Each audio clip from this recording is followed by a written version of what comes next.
ഇത്ര തിരക്ക് കാണുമ്പോഴേ നിങ്ങൾക്കറിയാലോ ഇന്ന് നമ്മൾ എങ്ങോട്ടാണ് വന്നേക്കുന്നതെന്ന്. അപ്പോൾ ഇന്ന് നമ്മൾ വന്നേക്കുന്നത് ബാംഗ്ലൂർ ജ്യൂസി ആൻഡ് ഫുഡ്സ് അടൂരിലോട്ടാണ്. നൈറ്റ് ഫുഡ് അടിക്കാൻ ഇറങ്ങുന്നവർക്ക് ഒരു അടിപൊളി സ്പോട്ടും നല്ല കിടിക്കാച്ച ആംബിയൻസ് ആണ് ഇവർ പ്രൊവൈഡ് ചെയ്യുന്നത്. അതുപോലെ തന്നെ ഇത്രയും ഹൈജീൻ്റെ കാര്യത്തിൽ കോംപ്രമൈസ് ചെയ്യുന്ന വേറെ ഒരു ഔട്ട്ലെറ്റ് ഞങ്ങൾ കണ്ടിട്ടില്ല. ഇവിടെ ഒരു അടിപൊളി ഐറ്റം ഉണ്ട്. അതിൻ്റെ സർവിങ്ങും അതിൻ്റെ മേക്കിങ്ങും ഒരു രക്ഷയില്ല. അതാണ് ഈ സിസിലിൻ ബ്രൗണി. എത്ര കഴിച്ചാലും മടുക്കത്തില്ല നമുക്ക്.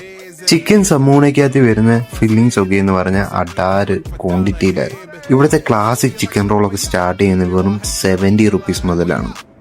ക്രിസ്പി ആയിട്ടുള്ള ഫ്രൈസ് ആണ് ഇവരിവിടെ കൊടുക്കുന്നത്. അതുപോലെ തന്നെ 8 തരത്തിലുള്ള ലോഡഡ് ഫ്രൈസും ഇവിടെ അവൈലബിൾ ആണ്. ഇവിടുത്തെ എല്ലാ ഫുഡിനും ആ ബാംഗ്ലൂർ ടച്ച് നമുക്ക് കിട്ടുന്നുണ്ടായിരുന്നു. ഇവിടുത്തെ ഷെയ്ക്സ് ആട്ടെ മൊയ്റ്റോസ് ആട്ടെ എല്ലാം അടിപൊളി ടേസ്റ്റ് ആയിരുന്നു. അപ്പോൾ സ്പോട്ടിൻ്റെ ലൊക്കേഷൻ വരുന്നത് നമ്മുടെ റവന്യൂ ടവറിലോട്ട് ലെഫ്റ്റ് എടുക്കുന്നതിന് മുന്നേ ബാംഗ്ലൂർ ജ്യൂസി അടൂർ.